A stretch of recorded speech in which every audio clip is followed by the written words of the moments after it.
दोस्तों, जय जोहार। मैं कौशल तिवारी और बिहनिया संझा में आपका स्वागत है। झूठ और अफवाह के आश्रय नफरत की राजनीति में माहिर हो चुके भारतीय जनता पार्टी इस कदर इस नफरत की राजनीति में रच बस गए हैं कि उन्हें सिर्फ नफरत करना है, चाहे मुसलमान हो चाहे ईसाई हो, और अब तो क्या सिख समाज भी उनके निशाने में। कहा जा रहा है कि जब से किसानों के आंदोलन में सिख समाज ने या जाटों ने बढ़ चढ़कर हिस्सा लिया है, तब से ही भारतीय जनता पार्टी के नेताओं के निशाने में सिख समाज आ गया है, उनके धार्मिक स्थल आ गए हैं। और शायद यही वजह है कि राजस्थान के तेजारा विधानसभा में भाजपा नेता संदीप दायमा ने खुलेआम गुरुद्वारा को नासूर बता दिया, और यह खुले मंच से बताया गया, योगी आदित्यनाथ की उपस्थिति में बताया गया। पहले आप उनका बयान देख लीजिए। कुछ लोग धर्म और जातियों में हमें बांट रहे हैं, हमें बहुत समझ कर रहना पड़ेगा। और इस दिनों में जिस तरह का जो कैंडिडेट हमारे सामने आया है, उससे आप लोगों को सबक लेना पड़ेगा। किस तरह से इसमें मस्जिद है, किस तरह से गुरुद्वारा यहाँ पर बनाकर छोड़ दिए, ये आगे चलकर हमारे लिए नासूर बन जाएगा, हमारे लिए नासूर बन जाएगा। इस बयान के दौरान मंच पर उत्तर प्रदेश के मुख्यमंत्री योगी आदित्यनाथ मौजूद थे। 1 नवंबर की यह घटना है। तेजारा विधानसभा में योगी आदित्यनाथ भारतीय जनता पार्टी के प्रत्याशी बाबा बालक नाथ के प्रचार के लिए पहुंचे थे, और जिसकी टिकट कटी है वह संदीप दायमा खुलेआम मंच से क्या कुछ कह रहे हैं। इसके बाद क्या हुआ? इसके बाद बवाल मच गया। बवाल इस कदर मचा कि न केवल भारतीय जनता पार्टी के पुतले जलाए गए सिख समाज द्वारा, बल्कि उस पुतले को जूते चप्पल से भी पीटा गया, जिसमें योगी आदित्यनाथ की तस्वीर भी लगी थी। बवाल बढ़ता देख संदीप दायमा ने माफी मांगी, लेकिन माफी मांगते समय भी उनके मुख से केवल नफरत ही निकली। मैं मस्जिद मदरसे की जगह गुरुद्वारे साहिब के बारे में कुछ गलत शब्दों का जो प्रयोग मेरे से गलती से हुआ, उनका कहना था कि वे तो गुरुद्वारा साहिब के लिए नहीं बल्कि मस्जिद के लिए यह बात कह रहे थे। यानी एक पक्ष को निशाना बनाकर अपनी राजनीति साधने की यह नफरती साजिश, यह नफरती कोशिश किस हद तक इस देश को ले जाएगी कहना कठिन है। लेकिन भारतीय जनता पार्टी के सिख विरोधी चेहरे खुलकर सामने आ गए।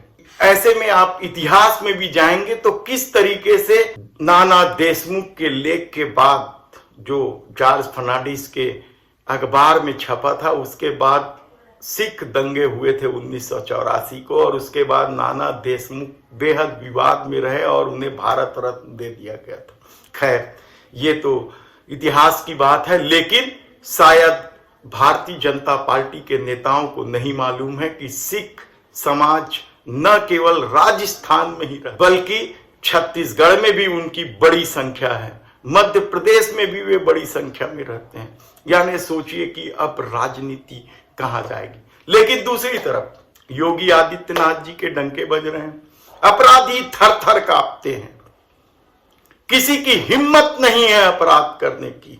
लेकिन देश के प्रधानमंत्री नरेंद्र मोदी के संसदीय क्षेत्र बनारस, और बनारस में हिंदू विश्वविद्यालय, बनारस हिंदू विश्वविद्यालय सबसे सुरक्षित, सबसे प्रतिष्ठित, इस संस्थान में बुधवार को क्या कुछ एक छात्रा के साथ हुआ, किस तरीके से निर्वस्त्र करके उनका वीडियो बनाया गया। कहां है योगी का बुलडोजर और मोदी का बेटी बचाओ? हैरानी की बात तो यह है, इस घटना के 3 दिन बीत जाने के बाद भी अपराधियों का पता नहीं। इस तरह का डंका बज रहा है योगी आदित्यनाथ का, और इस तरीके से अपराधी कांप रहे हैं कि सबसे सम्मानित संस्थान भी अब सुरक्षित नहीं है। लेकिन डबल इंजन चाहिए, इसलिए देश के प्रधानमंत्री नरेंद्र मोदी घूम घूम कर डबल इंजन की वकालत कर रहे हैं। तो दूसरी तरफ सत्ता हासिल करने के लिए विरोधियों को किस तरीके से कुचला जा रहा है, यह भी सामने आने लगा है। महुआ मोइत्रा को लेकर अभी मामला ठंडा भी नहीं हुआ था कि केजरीवाल को समन्स का विवाद भी चल रहा है। तो दूसरी तरफ महादेव ऐप को लेकर जिस तरीके छत्तीसगढ़ के मुख्यमंत्री भूपेश बघेल का नाम सामने आने का दावा ईडी कर रहा है, उसे लेकर छत्तीसगढ़ के मुख्यमंत्री भूपेश बघेल ने तीखी आलोचना करते हुए कहा है कि चुनाव के समय उन्हें बदनाम करने की साजिश रची जा रही है। तो क्या भारतीय जनता पार्टी के अगले निशाने पर छत्तीसगढ़ के मुख्यमंत्री भूपेश बघेल है? क्या उन्हें भी संजय सिंह या मनीष सिसोदिया की तरह जेल में डाल दिया जाएगा? कहा तो यहां तक जा रहा है कि कई मुख्यमंत्री निशाने पर है। इंडिया गठबंधन में शामिल कई दल के बड़े नेता निशाने पर है, जिसमें झारखंड के मुख्यमंत्री हेमंत सोरेन का भी नाम है, तो बिहार के दमदार नेता तेजस्वी यादव का भी नाम है, अशोक गहलोत के भी पुत्र का नाम है राजस्थान से, तो ममता बनर्जी यानी बंगाल भी चले जाए आप, वहां से भी आपको दबाव की खबर आपको मिल जाएगी। यानी ईडी और सीबीआई के आश्रय किस तरीके से भारतीय जनता पार्टी खेल खेल रही है, वह भी किसी से छिपा नहीं है। दूसरी तरफ मित्र प्रेम, गौतम अडानी की कंपनियों को लगने वाले आरोप, लगातार संगीन आरोप लगते रहे हैं, लेकिन क्या कार्रवाई हो रही है किसी को पता नहीं। और अब तो बंद लिफाफे का भी एक खेल शुरू हो गया।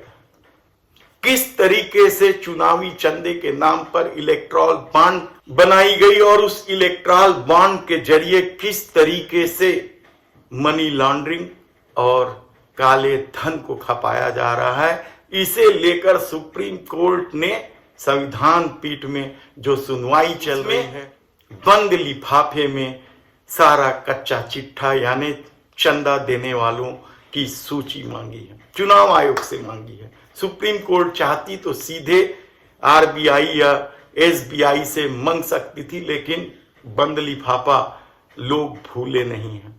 क्या हुआ था काले धन में? मनमोहन सिंह के समय से याद कीजिए आप किस तरीके से काले धन वालों का नाम बंद लिफाफे पर दिया गया, आज तक पता नहीं चला है। 9 साल तो मोदी सरकार को हो गया, जो इसी बात पर सत्ता में आई थी कि वे काले धन वालों को छोड़ेंगे नहीं, उनका नाम उजागर करेंगे। कहां है? क्या उन्हीं से चंदा लिया गया है इलेक्ट्रॉल बॉन्ड के जरिए? ऐसे कई सवाल हैं। और अब तो यह खुल के सामने आ गया है कि जिन लोगों ने भी चंदा दिया है वे अपनी मर्जी से सरकार में नियम कानून बनाते हैं। यह बात स्पष्ट दिखने और समझने की है। लेकिन हिंदुत्व की पट्टी बांधकर मोदी सरकार ने इस दौर में जो खेल खेला है, उससे अजीत पवार या हेमंत बिस्वा शर्मा जैसे भ्रष्टाचारी भी उनके साथ में गले लग रहे हैं। बृजभूषण शरण सिंह हो या अमरमणि त्रिपाठी, कई बलात्कारियों, यौन शोषण के आरोपियों का भी फेरिस्त में आप नाम देख सकते हैं, जो भाजपा से गलबैया कर रहे हैं। और अब तो नफरत का जहर फैलाने वालों के लिए युवाओं में जहर बेचने वाले भी आदर्श हैं।